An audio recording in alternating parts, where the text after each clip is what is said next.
Yes, Dave replied. I have heard the tale. And I suppose you heard how I swore to avenge myself against all the red devils of the Crow Nation? The guide asked. Yes, I heard that as well, Dave confirmed. Well, the guide began, I did a good deal in wiping 'em out in fair fight, but the bitterest revenge that I took was not in fair fight. It was about 2 years after my father's death, when the border folks and the Indians had already begun to call me the Crow Killer, that a large group of Crows came into Fort Benton to sign a treaty and speak with the Indian agents. I was at the fort at the time, and the Crows were very eager to catch a glimpse of their devil, as they called me. Of course, since they were there on a peace mission, I couldn't very well take their scalps, but I wanted to.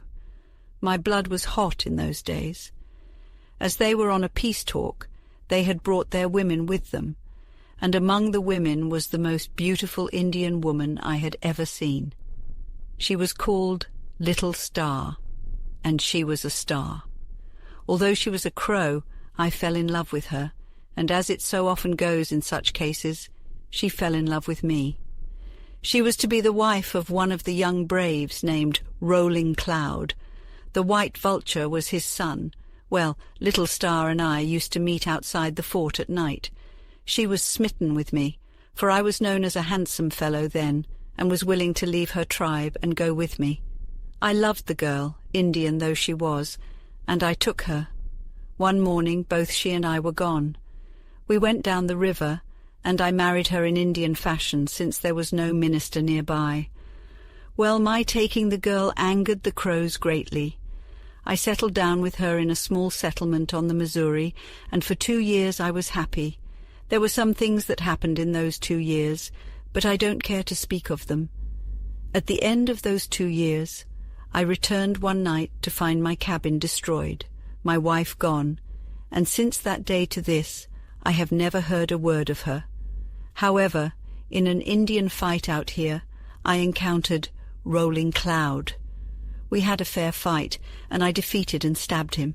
As he died, he muttered something about Little Star, which made me think that the Crows know something about my wife's fate. Chapter 3, Rattlesnake Gulch. After Albert finished his story, there was a moment of silence.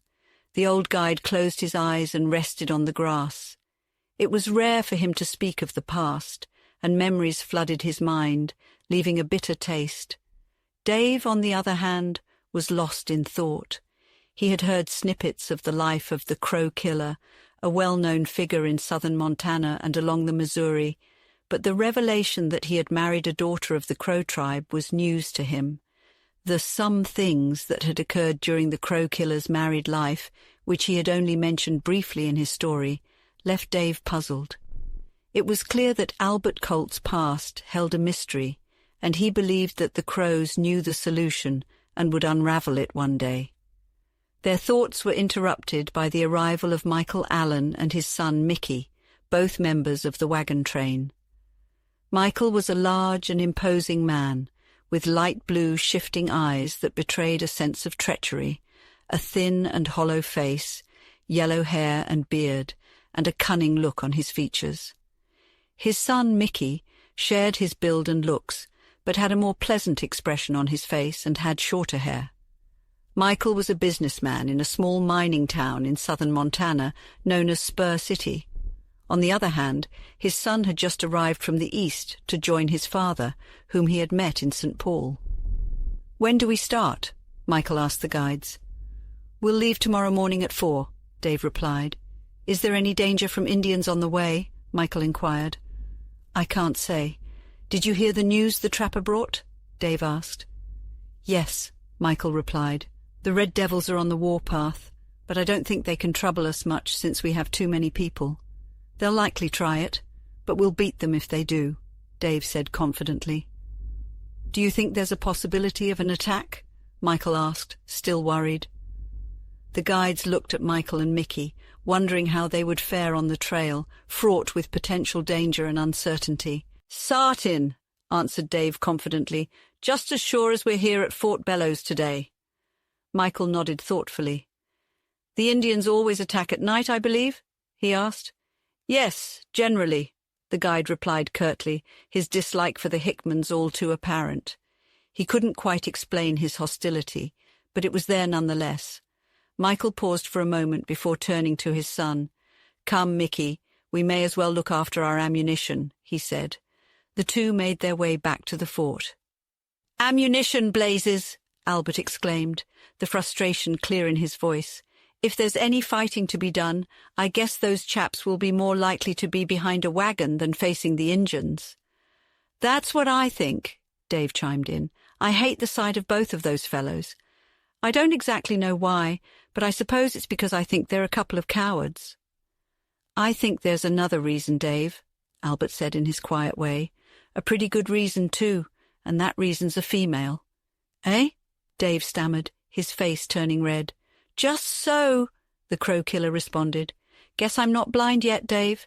It's a mighty suspicious sign when a young gal likes to leave the wagons and ride alongside of the guides and hear stories about buffalo hunting and Injun fighting and such like." "Why, you don't think Miss Daisy cares anything about me, do you?"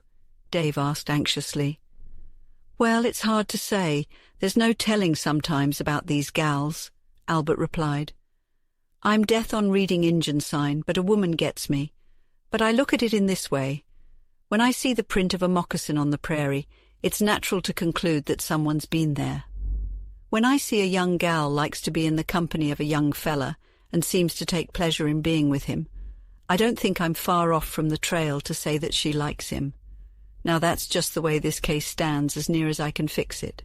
"Well, Albert, you seem to have forgotten something," he said thoughtfully.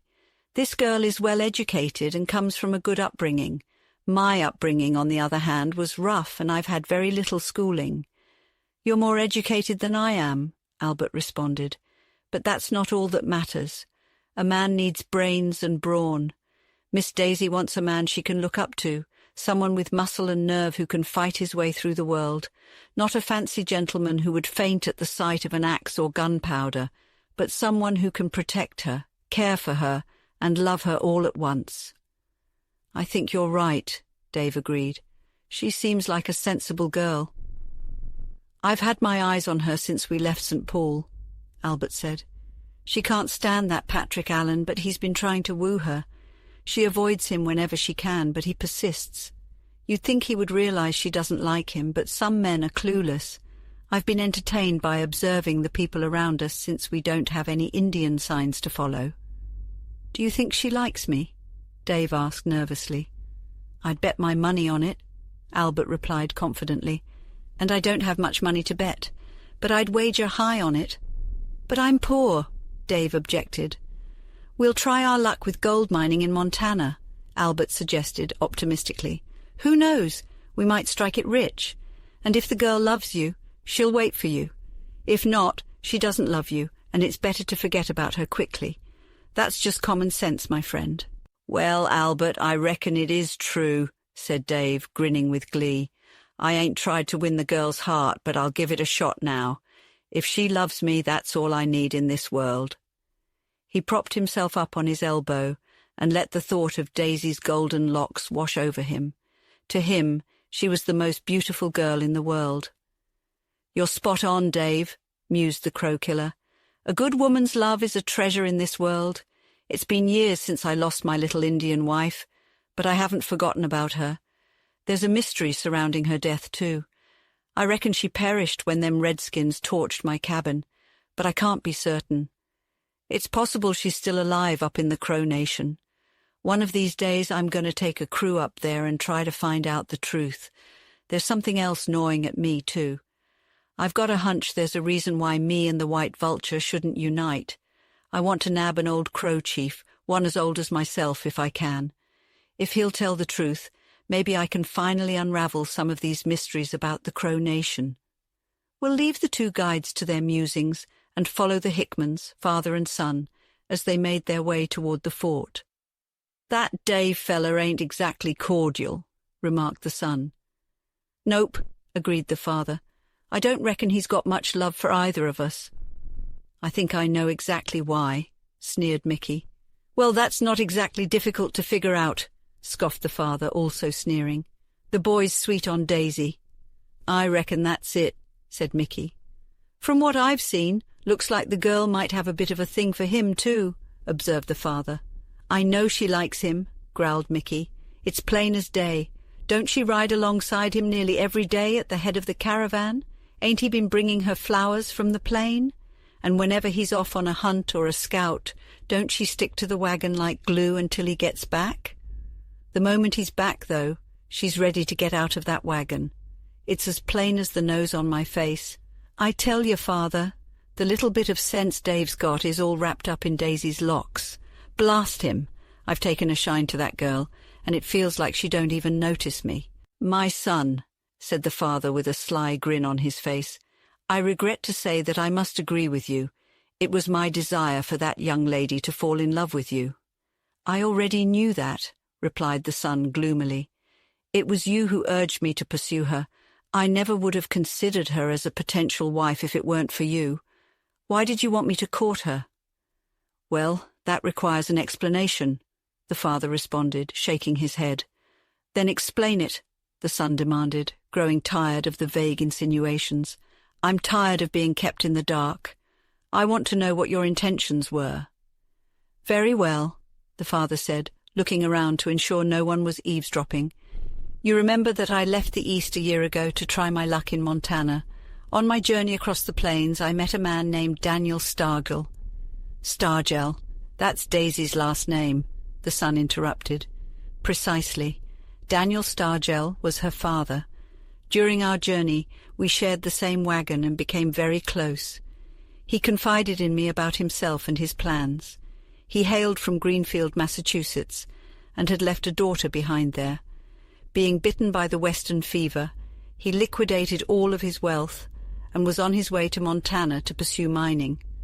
If he was successful and enjoyed the area, he planned to bring his daughter out to live with him. He took a liking to me, and we decided to go into business together. Our original plan was to stake a claim in mining, but we couldn't find anything to our liking. So instead, we pooled our resources and opened a store in Spur City. The store was a great success, and within a few months, we had doubled our investment. Then an opportunity arose to buy a 10% stake in a new mine, about 20 miles west of us, in a place known as Rattlesnake Gulch. Stargell put in 9 parts of the money, and I supplied the last part. About 2 months ago, Stargell fell ill suddenly and passed away after only 4 days. This could have been disastrous for me because both the store and mine were profitable, but Stargell had drafted a will, leaving everything to me. The father received a peculiar look from his son, who asked in disbelief, "He forgot his daughter in his will entirely, then?" The father answered in a hard and dry tone, "Yes." The son continued to question, "Wasn't that rather strange?" The father responded with a sly but furtive look appearing in his shifting blue eyes. "Perhaps some people might think so." The son inquired, "What did the people around there think of it?" The father replied, "Oh, nothing was said about it. There wasn't anyone in the whole place except myself who knew that he had a child. And besides, as he distinctly said in his will that he left all his property to his cousin, Michael Allen, what could people say?" The son cried out in astonishment. "His cousin?" The father explained. "Yes, that was me, of course. Stargell and I came to the town together. He was a quiet sort of fellow, kept himself to himself, made very few friends, and spoke not at all of his private affairs. Therefore no one knew anything about him. No one disputed the will, and I came into possession of all his property." The father's cunning eyes twinkled with delight as he spoke. The son asked, "Let me see. I believe you're quite clever with the pen, ain't you?" The father replied, "Oh, tolerably clever." The old villain chuckled with delight as he thought of the wrong he had done the dead man. The son inquired, "But how did you fix it about the witnesses? I should have thought that would have bothered you." The father explained, "Oh, no, I got 2 drunken miners to affix their names to it. Things in the law way are rough out here. No one made any objection to the will, or in fact made any inquiry about it at all. I took possession, and of course hold the property now." The son finally asked, "How much is the whole thing worth?" The father replied, "About $15,000. The son realized. Then this girl, this Daisy Stargell, is the real heir to the mine in Rattlesnake Gulch, the father said, emphasizing the location. As soon as I came into the inheritance and had everything sorted out, I sent for you to come join me. On the same day that I received your letter with your travel plans, a letter arrived from a girl named Daisy, directed to her father, of course. In her letter she wrote that she would be arriving 1 week after you to join her father in Spur City. It seemed likely that Stargell had sent her money to come, probably telling her of his success and his prospects. This news froze me. If she arrives and exposes me as an imposter, claiming a relationship with Stargell, the citizens of Spur City will likely give me a taste of Judge Lynch. Justice is swift and brutal in these parts. The son asked with concern, "What do you plan to do?" "First, let me tell you what I've already done to make the case more complete," Michael replied. "I met you in St. Paul as I said I would. The girl in her letter said she would be taking the same route, so we waited for her there. I kept a close watch and eventually spotted her. I learned all about her and arranged to travel with the same wagon train. My assumption was that Stargell had never mentioned me to his daughter. To test this theory, I introduced myself to her. She didn't react with any surprise at hearing my name, which confirmed my suspicion. I warned you not to mention Spur City, or my knowledge of it to anyone on the journey. My initial plan was for the girl to take a liking to you. If she fell in love and married you, the problem would have been solved. She wouldn't want to prosecute her father-in-law, and the issue would be put to rest." Patrick replied, sounding skeptical, "But she's not going to fall in love with me. If anything, she seems to have her eyes set on that guide. His copper skin and native appearance have caught her fancy." "He's a problem," said the father, a hint of treachery in his eyes. "True, but we can't resort to violence. He's a tough one to handle, and let's face it, the girl doesn't seem to have any interest in me. She's a fiery little thing, that redhead." "Golden, you mean?" the father interrupted. "It's practically red, but that's beside the point. She doesn't want me. We can't dance around this issue. Even if this Dave Wilson were out of the picture, I don't think she'd ever take a liking to me."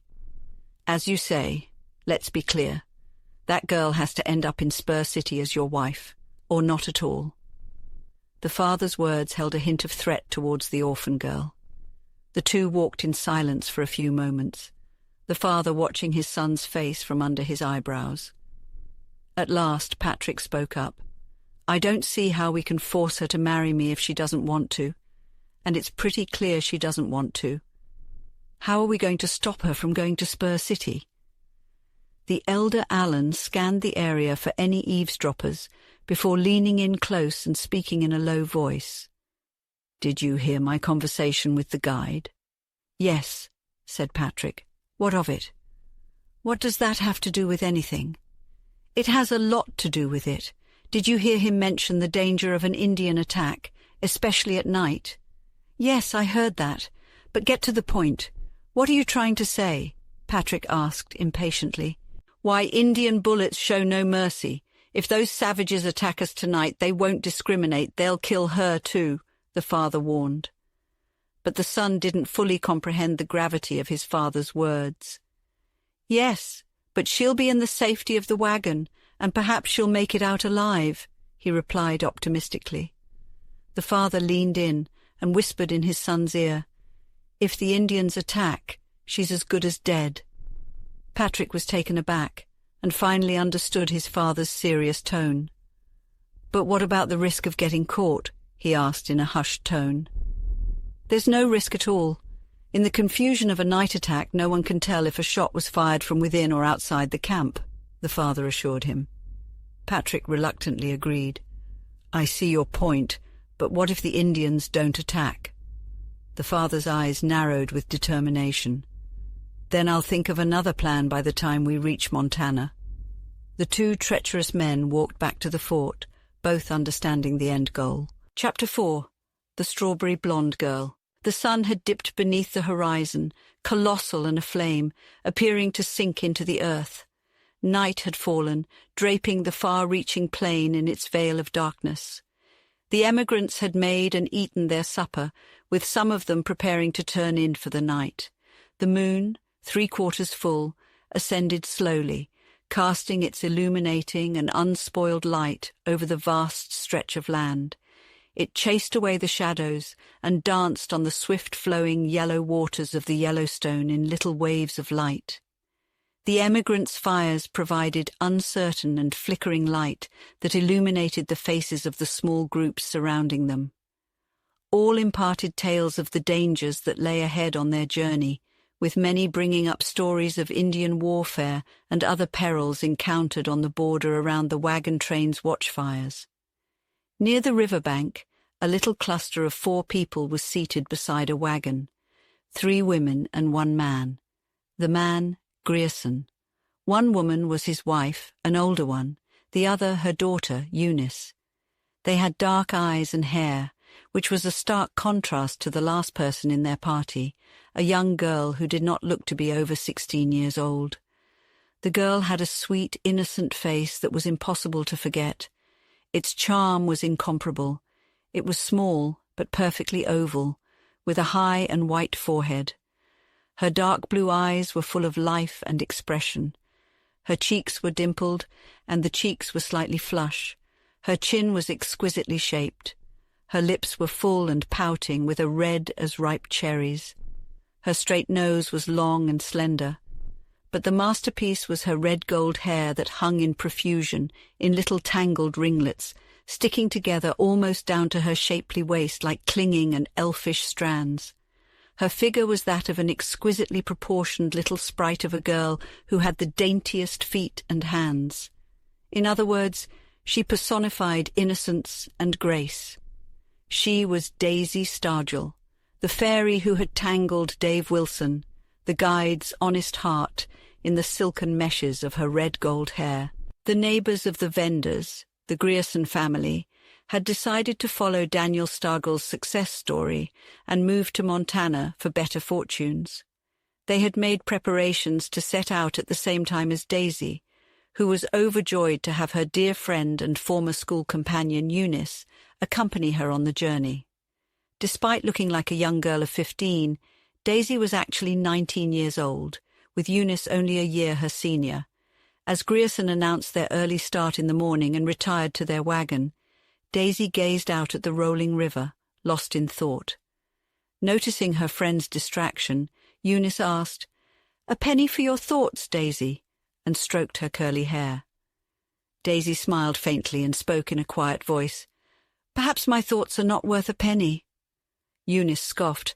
"Oh, Daisy, what a little humbug you are. Not worth a penny. Well now, if I were thinking of what you were thinking of, and you should say what I did, I should have answered that my thoughts were worth a great many pennies." Daisy smiled once more, feeling a little shy. "How can you know what I'm thinking of? I hardly believe I know myself," she replied. "Let me paint a picture of the man in question for you. He was tall and manly, with long black hair that curled so romantically down over his shoulders. His eyes were jet black, and his face was honest, handsome, and earnest. And there was one thing he wished for more than anything else. Someone who would think of him the way he thought of them. Eunice knew exactly who this man was, the one Daisy had been secretly pining for. And she was determined to get Daisy to admit the truth. So she put her arms around Daisy's slender figure and drew her close, coaxing her to confess. And at last, Daisy whispered her agreement. Eunice smiled triumphantly. She had known all along that she was right, and when Daisy tried to protest, Eunice wouldn't have it. She knew that this man loved Daisy, and she wasn't going to let her friend deny it. "He worships the ground you walk on," Eunice said. "I can see it every time we ride together. He's never obtrusive, but he's always there when you need him. And if he doesn't love you, then I don't know what love is." But Daisy wasn't so sure. "He's never said he loves me," she pointed out. "I've only guessed it from his actions." "Of course he loves you," Eunice insisted. "He's just shy, that's all. He's not like those arrogant city boys who think every woman in the world is in love with them. He's sincere and brave and true, and if you don't give him some encouragement, I might just have to set my cap for him myself, because to be honest, I'm half in love with him already." "Eunice, my dear," Daisy exclaimed, taken aback by her friend's accusation. "Oh, don't be frightened, dear. I have no intention of stealing your lover away from you, even if I wanted to, which I don't think I could do," Eunice reassured Daisy. "If he loves me, then why doesn't he tell me so?" Daisy demanded. "Because he's just as shy as you are, my love. When we ride at the front of the train, you and he barely exchange words while Albert and I have had lively conversations," Eunice explained. "You're mistaken," Daisy interjected in her passionate way. "He's told me all about his life, from being born on the frontier to hunting buffalo and sharing dreadful Indian stories. And I'm certain that with every word he spoke, you fell deeper and deeper in love with him," Eunice teased playfully. Daisy blushed earnestly. "Yes, I love him so much, and I know that I'll never love anyone as much as I love him." "Then you need to confess your feelings to each other sooner rather than later, my dear Daisy. But do you think your father will allow it?" Eunice questioned. "Oh, I'm certain he will. My father loves me too much to refuse, and once he meets Mr. Wilson, he's bound to like him," Daisy answered confidently. "You're such a naive little creature," Eunice giggled as she fiddled with Daisy's vibrant red-gold ringlets. "Just because you like him, you assume that everyone else will too." "Look, here comes Mr. Wilson now," Eunice pointed out excitedly. "This is your moment for a moonlit walk along the riverbank, and if you're not both huge geese, you should be able to tell if you like each other or not."